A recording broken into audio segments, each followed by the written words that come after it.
По, конечно, науке сейчас самая актуальная тематика — это пишем научные статьи со своими учениками, аспирантами, молодыми учеными. Ну и, конечно, следующая тематика — это работа с молодежью, школьной молодежью в первую очередь. А что это означает? Это, конечно же, проведение олимпиад всяких, которых достаточно много у нас проводится. Но я бы отметил только вот, в основном ту часть олимпиады, которая у нас проводится по приказу министра просвещения Васильевой. Ну а до того она называлась Министерство образования и науки Российской Федерации. И тут у нас происходят очень большие значительные изменения. Сейчас, последние 5-6 лет. Поэтому ситуация достаточно сложная. И я хотел бы просто эту ситуацию рассказать общественности города Якутска, республики. Ну и после вот этих информационных, элементов хотел бы, чтобы какие-то были приняты соответствующие, я говорю не закон, а действия руководства нашей республики, возможно, министерства, и, возможно, нашего университета, для того, чтобы, конечно, изменилась вот та ситуация, в которой мы сейчас потихоньку входим. Это дело я отметил тоже не только, вот сейчас отмечаю, но отметил в своем анонсе, что, вообще говоря, с этого года запущена Российская академия наук Российской Федерации программа образования так называемых базовых опорных школ Российской Федерации. Выбрано 110 школ по Российской Федерации и из 35 регионов России. И по этим школам уже начинают проводиться мероприятия, связанные с тем, чтобы их школьники после выпуска, не все, конечно, большей массе, стали заниматься научным исследованием. Не только математикой, но и другими направлениями. Так, я хотел бы сказать следующее. Маленький экскурс, поскольку я представляю и Академию наук, хотел бы рассказать о ситуации в научной среде нашей республики. У нас, вообще говоря, 16 академических институтов в городе Якутске находится, включая Федеральный исследовательский центр, который включает 7 академических институтов, итого 16, и плюс 4 высших учебных заведения, где проводятся научные исследования по фундаментальным наукам в том числе, и математике тоже. Я хотел бы сказать, что вот эти всего 20 учреждений науки и высшего образования, конечно же, они, в общем-то, в последнее время наше правительство требует, чтобы от них были какие-то результаты. А результаты какие требуются? Не исследование конкретно какого-то загадочного объекта, а конкретно по статьям сейчас требуют, по патентам требуют, и по количеству молодых ученых, которые они привлекли и сумели защитить и вывели на дорогу научных исследований. Поэтому достаточно сложно сейчас, поскольку и в связи с переменами, которые происходят в последний момент, количество исследователей падает. Если было 10 фактически лет назад около 4000, даже больше, 5000 доходило, а сейчас уже 1500 научных исследователей находится. А молодежь, как правило, не стремится в науку. Теперь направления очень популярные появились, такие как IT-технологии. У нас в Якутске действуют 2 довольно успешные IT-компании, это Майтона и Синет, куда устремились молодежь наша молодежь, которая вот была бы перспективными именно в научных исследованиях. То есть они выбрали свой путь. Сидят за компьютером, но ну и разрабатывают какую-то игрушку, ну или действие такси, Симет, InDriver, ну и так далее и тому прочее. Поэтому это, я бы сказал, прикладное направление в нашей науке, прикладное направление. А я хотел бы рассказать о фундаментальной науке все-таки, потому что фундаментальная наука это у нас заложено, вообще говоря, со школьной скамьи, где мы потихоньку учились, например, решать задачи, правильно? Они у нас они отличались по своим уровням, но некоторые задачи достаточно сложные, правильно? А вот очень сложные задачи школьные бывают. Дело в том, что все школьные задачи, они, конечно же, они решаемы. И вот тут и заложено вот то начало вот нашей фундаментальной математики, которую мы должны как-то попытаться обучить нашу молодежь, школьников, начиная вообще с младших классов, начиная даже с 1 класса, ну, с 5 класса это как правило. Ну, центральные у нас регионы России, ну, это Москва, Санкт-Петербург, Киров, ну, Ярославль, там, Ставрополь. Вот в этих городах очень хорошо проводится работа по именно развитию школьного образования, именно по фундаментальной математике. Когда мы были студентами, нам твердили, что вообще говоря, если человек хочет стать хорошим программистом, он в первую очередь должен закончить фундаментальное направление по математике, возможно, по физике. Ну и тогда действительно он будет хорошим программистом, IT-технологом, ну и так далее, и тому прочее. Так, и...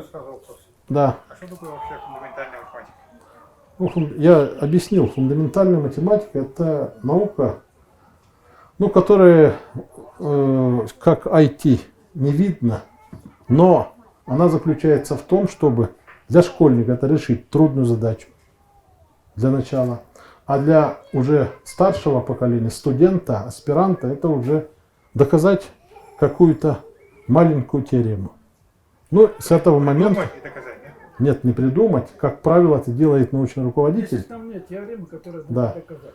Ну и если он это сумел сделать, Да. и она получается в виде статьи, это уже мы называем фундаментальной математикой. Ну а вопрос дальше заключается в следующем. Дело в том, что вот Олимпиада проводится очень много. Ну, например, я бы сказал вначале следующую мысль. Вообще говоря, Нобелевская премия у нас есть для науки, правильно? Нобелевскую премию не выдают только математику. Ну, тут очень много версий, почему так произошло. И с 1936 года математикам выдается раз в 4 года так называемая Филдсовская премия. Филдс. Ну, она достаточно небольшая в сумме, 15 канадских долларов, но тем не менее, эта медаль и премия, они очень высоко ценятся. Это считается вершиной именно фундаментальной математики в науке. И что я хочу сказать, 9 россиян были удостоены, всего 9 россиян удостоены вот этой Филдсовской медали, Филдсовской премии. И последняя медаль была в 2010 году. Смирнов Александр, Санкт-Петербург, ему вручили вот эту Филдсовскую премию. После этого 2 конгресса прошли, один в Сеуле, а другой в Бразилии в 2018 году, там уже Филдсовских премий не было. А если провести некий анализ по победителям, ну вот по номинантам или по лауреатам этой Филдсовской премии, то получается такая ситуация, что это большая половина бывших олимпиадников по математике, понимаете? Будучи школьниками, они побеждали не только в своих областях, регионах, но и включая международные олимпиады школьников, которые у нас уже будет проходить в этом году.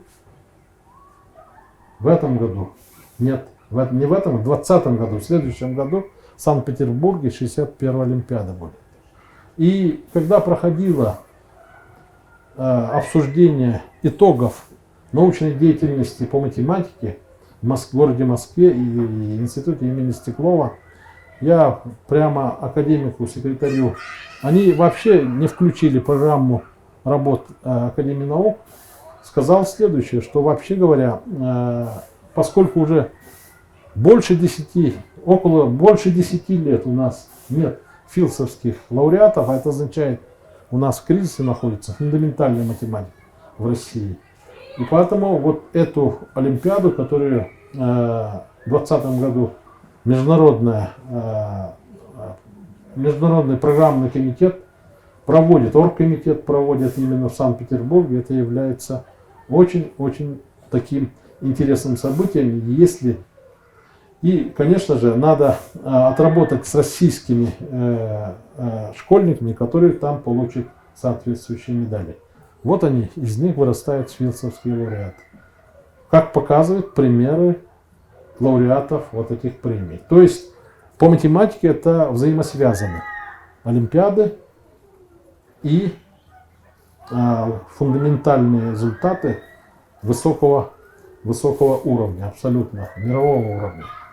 А по другим наукам этого нету. Но я тут вдаваться в подробности не буду, потому что это уже несколько другая ситуация. Хотя по другим направлениям тоже проводятся международные олимпиады. И 6 августа наш президент объявил, что золотой медалист международной олимпиады получит 1 миллион рублей премиально. А серебряный 500 тысяч рублей, бронзовый 400 тысяч рублей. 6 августа, вот фактически вот позавчера. И это означает, что происходит вот некая поддержка именно вот этих направлений.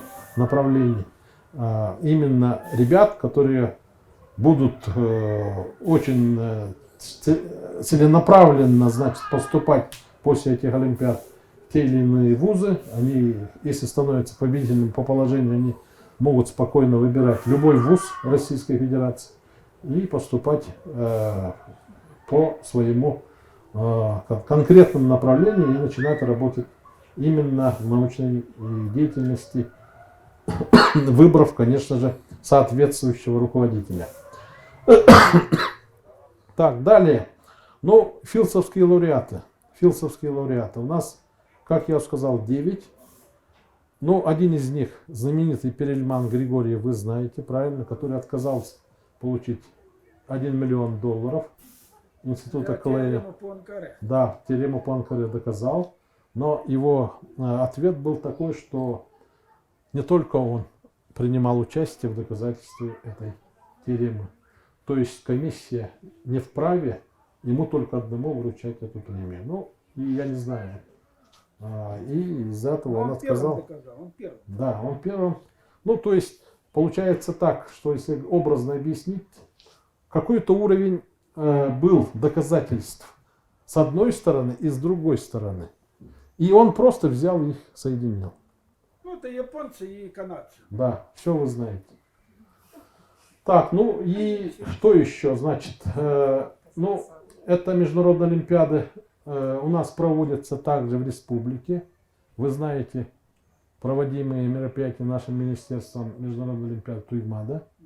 И вообще говоря, наша Туймада, она связана с вот этими международными школьными олимпиадами тем, что у нас лучшие десятиклассники, которые в следующем году могут представлять Россию, они приезжают к нам, и таких у нас довольно много участников. Тыщук, там, Зимин, Крачун. И вот эти школьники действительно получали на международной олимпиаде после Туймады золотые медали, и не только один раз. Ну, как правило, лучшие школьники, они 4 раза подряд могут участвовать, начиная с 8 класса, 9, 10, 11. Вот такие бывают гении. Ну и такие гении, например, позапрошлом году в прошлом году в Бразилии получивший Филдсовскую премию, ему всего было немец Шульц, Питер, ему было всего 30 лет. 30-летний парень, он стал лучшим математиком по фундаментальной математике во всем мире. Так, ну вот такие, значит, а что дальше у нас происходит? Дальше у нас проводится, как я уже сказал, в преддверии вот этих международных олимпиад, но я еще один момент забыл. Дело в том, что вот в 2020 году Олимпиаду, вообще говоря, мы хотели провести в городе Якутске. То есть первые шаги мы сделали, тогда президентом, главой был Борисов Егор Афанасьевич, он поддержал идею. Мы в министерстве несколько собеседований, совещаний сделали. Даже с Назаром Ангеловичем Гахановым, который являлся методическим руководителем команды, ну и был в этой комиссии международной. Ну, а в последний момент они, конечно же, выбрали Санкт-Петербург. Так что наша роль в том, что именно Россия выиграла Международную Олимпиаду следующего года, она достаточно большая. Так, ну и что я хотел бы сказать дальше. Ну, у нас проводятся Олимпиады в республике 1962 года.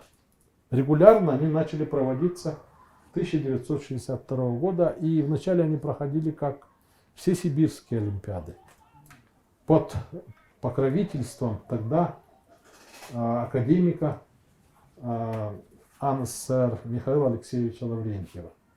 Ну и по итогам этих Олимпиад лучших они брали себе в Академгородок Новосибирска. Ну и летние школы там они проходили и поступали в Новосибирский госуниверситет.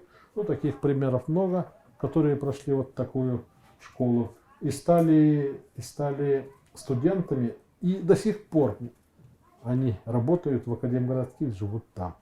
Теперь их дети стали кто математиком, кто биологом, кто химиком. Мы их со стороны видим, наблюдаем и просто при встречах радуемся. Так, ну и что я хотел бы еще дальше сказать по, значит, Олимпиадам, которые у нас с 1962 года начали проводиться. Ну, они были вначале 4 этапа, потом 5 этапов, потом опять 4 этапа сейчас проводятся. Что я имею в виду? 4 этапа. Это школьный, муниципальный, региональный, ну и заключительный всероссийский этап. Ну, раньше был еще 4-й этап. Это зона Дальнего Востока и Сибири. Когда СССР был, это республиканский. У нас Советский Союз состоял из 15 республик. Правильно? Вот республиканские Олимпиады были как 4-й этап. Так, ну и что я хочу сказать. За все время участия наших школьников в нашей республике с 1962 года всего 9 призеров по математике. 9 призеров. Это дипломы первой, либо второй, либо третьей степени. Ну и вот эти призерами начали становиться в 2000-х годов. В 2000 году вначале призером стал, там третий диплом завоевал, Марков Виктор, ученик Покровской средней школы номер 1 тогда, 9-классник. Ну а потом еще он в 2002 году еще третий диплом взял. Ну а дальше пошли тройняшки Тихоновы. Марков Виктор сейчас в Майтоне работает. Тройняшки Тихоновы, они завоевали 3 медали. Третий диплом, второй диплом, соответственно. И сейчас парень находится в Швейцарии, в Гугле работает, а девочка одна работает в Майтоне, другая в Сенете, то есть IT-компаниях работает. Так, ну и следующим призером у нас стал Анацкий Анатолий с города Ленска. Но вообще он такой был парень, я в прошлом году ездил в Ленск, разговаривал, он сам оттуда. А потом выезжали родители в город Минск, и там он попал в соответствующее окружение, ну и хорошие учителей, и стал замечательным математиком. Дальше Атласова Мария, которая окончила высшую школу экономики, мы за ними всеми следим. Она сейчас вот в городе Якутске работает где-то в правительстве. Так, дальше у нас Никифоров Джулустан и Стручкова Аня. Джулустан продолжает учиться в аспирантуре. По-моему, он выехал в Соединенные Штаты Америки в магистратуру, в аспирантуру, а Стручкова Аня находится в Санкт-Петербурге. Ну и последний самый у нас призер — это Тарабукин Иван, студент Северо-Восточного федерального университета. Ну и Максим Андреев, который в прошлом году вообще победил на той маде, абсолютный победитель был, до этого тоже абсолютный победитель. Он сейчас студент механико-математического факультета Московского университета. Вот, вот их судьба такая, но, к сожалению, никто не пошел в фундаментальную математику.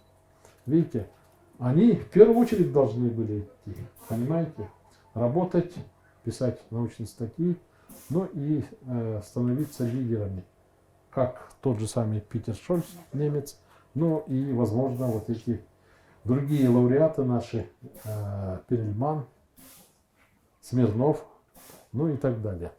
Так, сейчас у нас вот эти олимпиады проводятся в 4 этапа. Первый этап школьный, мы за ними не наблюдаем. Второй этап муниципальный, третий этап региональный, республиканский. Ну, муниципальный этап у нас ноябрь-декабрь, как правило, проводится. И тут возникли некоторые проблемы. У нас же система власти изменилась.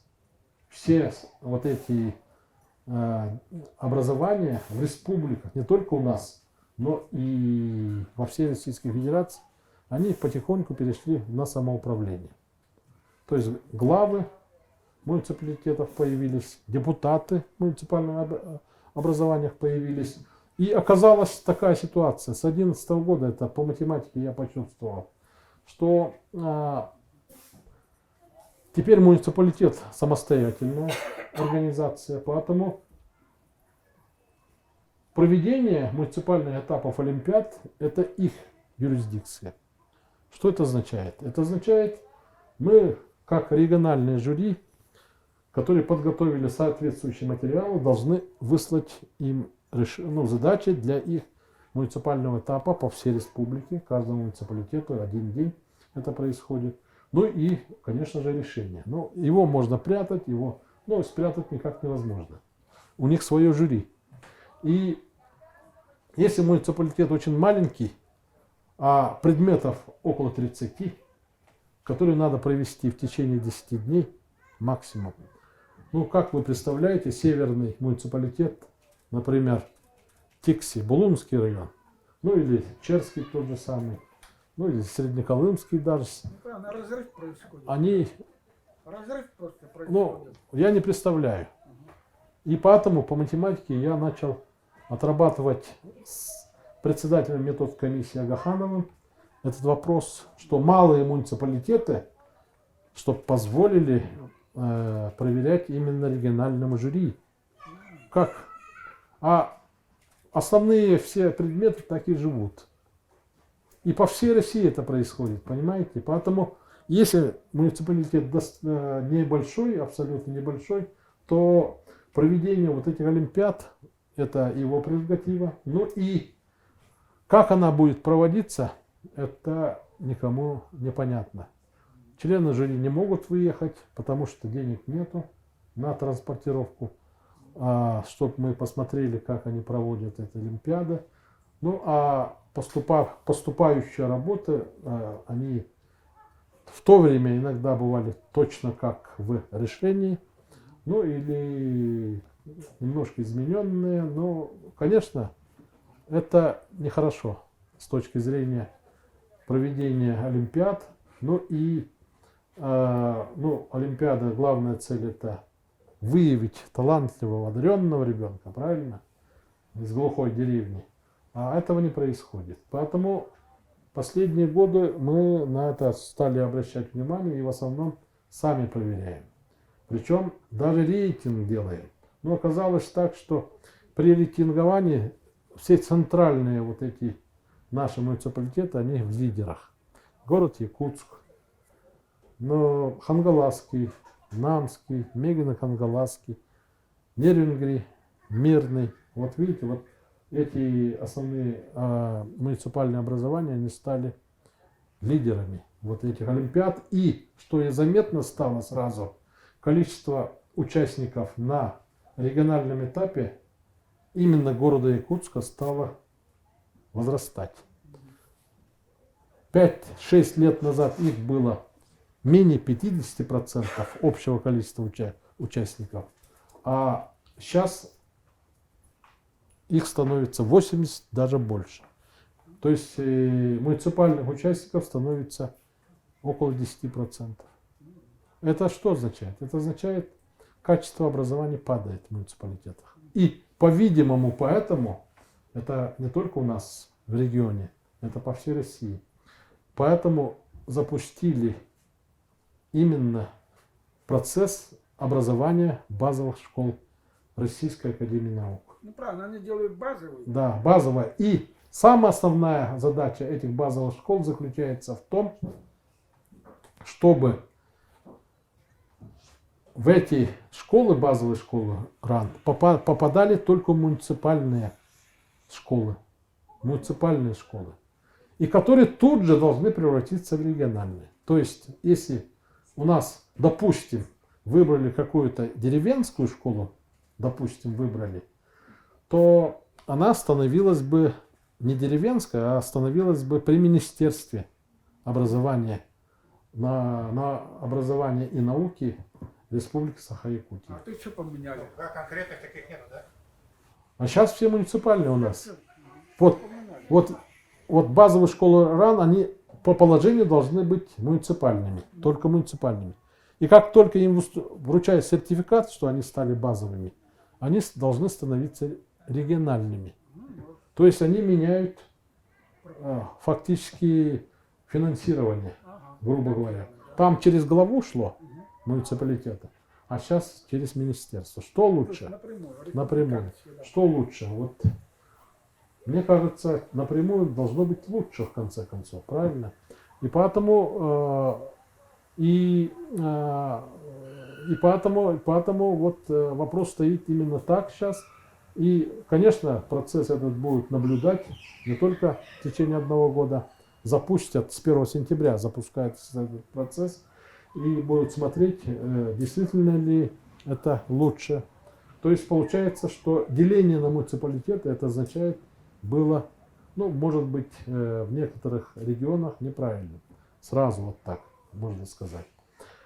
Так, ну, еще что я хотел бы добавить. Я хотел бы добавить именно научную часть.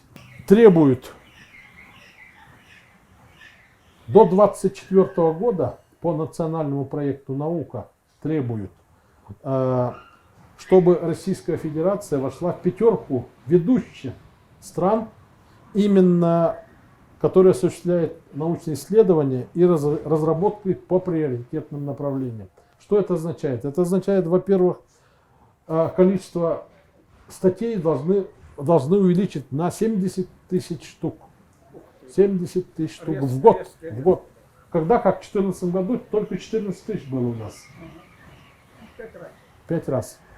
Так, по патентам 25 тысяч должны добавить. Ну и по числу исследователей плюс 35 тысяч исследователей должны добавить. Понимаете? К 2024 году. Это означает, что и наша республика сюда тоже должна подключиться.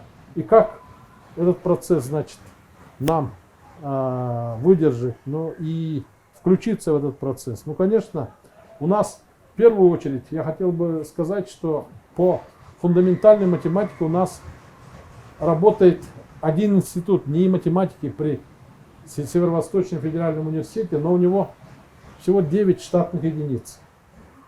А сейчас еще меньше. Сейчас еще меньше. То есть, причем этот институт работает на государственном задании Российской Федерации, который в этом году заканчивается. И судьба этого института фактически зависит от того, будет ли такой же госзаказ в следующем году и выиграет ли вторым пунктом этот институт математики, значит, вот этот госзаказ конкретный. Поэтому очень сложная ситуация теперь. То есть фактически возникает вопрос о существовании будущем фундаментальной математики в нашей республике. И поэтому, может быть, даже наличие центра при Академии наук, если такая возможность у нас будет, было бы очень хорошим подспорьем. И тем более сейчас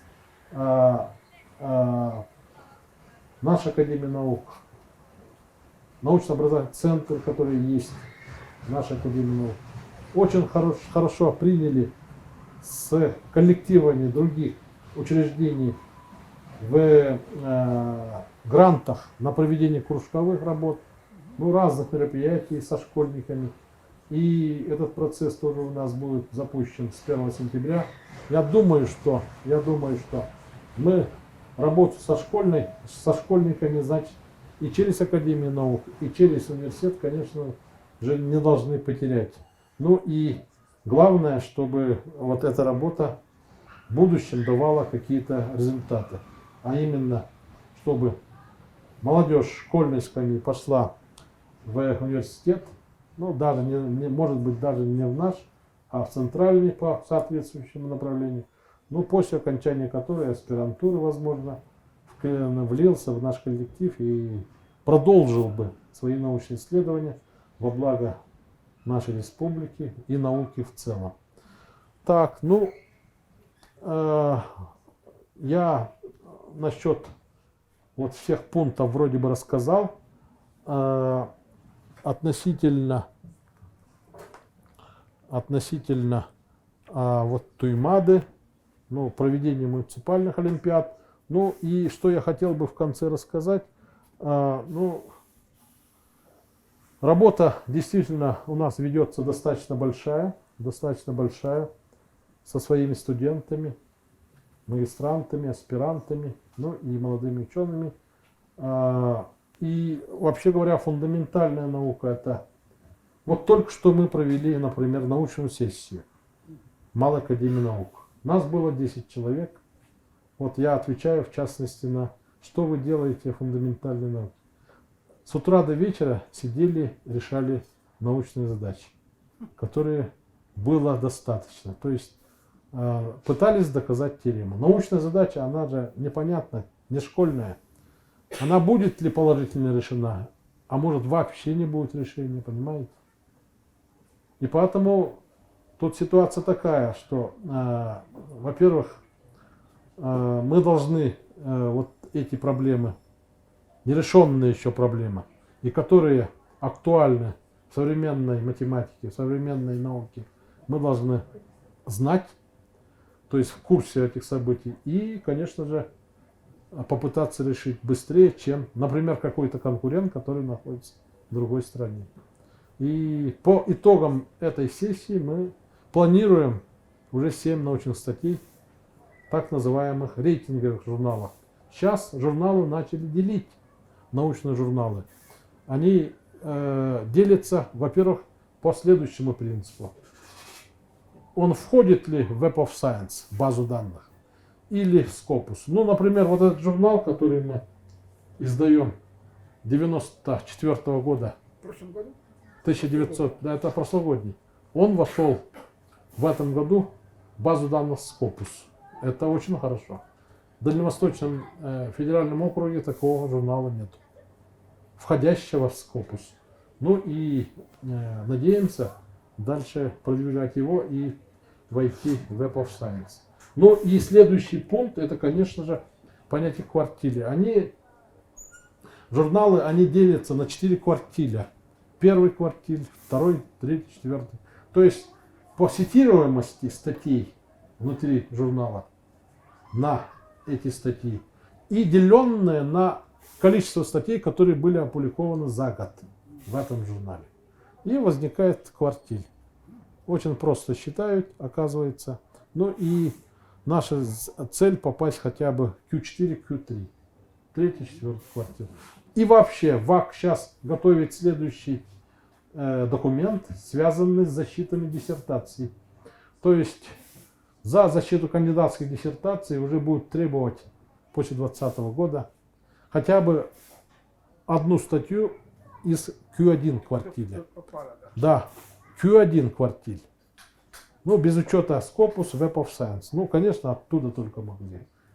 А по докторским уже там требуется 3 штуки минимум за последние 5 лет. А это, вообще говоря, достаточно сложно.